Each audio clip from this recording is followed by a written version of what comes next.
put yourself first, because no one else is putting you first right now.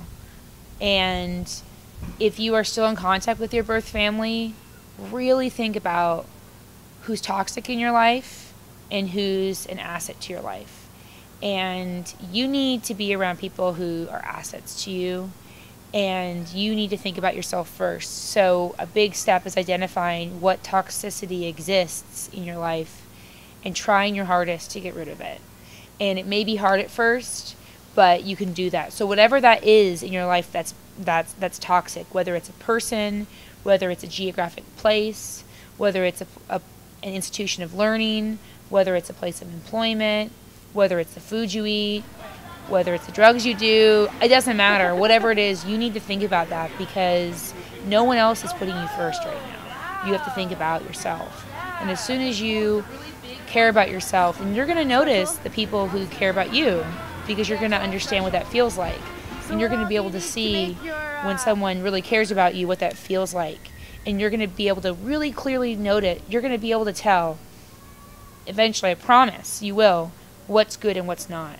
And those are skills that, you know, a mom and a dad are supposed to teach you, or a mom and a mom, or a dad and a dad. You know, your mentors, adults are supposed to be teaching kids that. And, you know, in foster care, you don't always get that. They kind of forget that that's part of their job. They just, you know, but some don't. And maybe you've had a really awesome time, but always think of yourself, because if you're your own advocate, then you don't have to worry about what everyone else thinks about you, because you know yourself. And I'm not going to preach about, you know, what you should do with in your spare time, but education is key. No one can take education away from you, whether it's underwater basket weaving, whether it's anthropology, whether it's math, whether it's science, whether it's working on a car, whether it's doing nails. Education is something that you can't go back and take away. You have it forever. So think about that.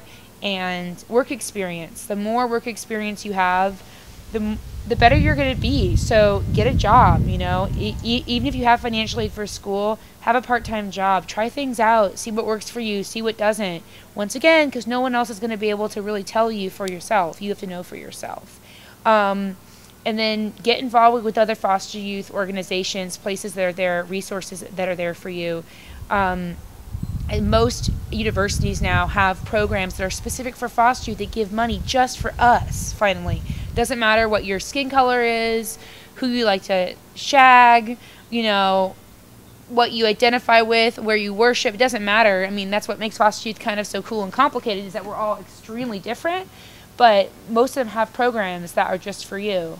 And think about that, and think about the resources that they're out for you. If you're a foster youth of color, you have even more resources to you when it comes to scholarships, when it comes to support groups, mentorships, that kind of stuff. So check it out, reach out. Don't be afraid to ask for help. You know, there are people who are just waiting to be asked, so to help you.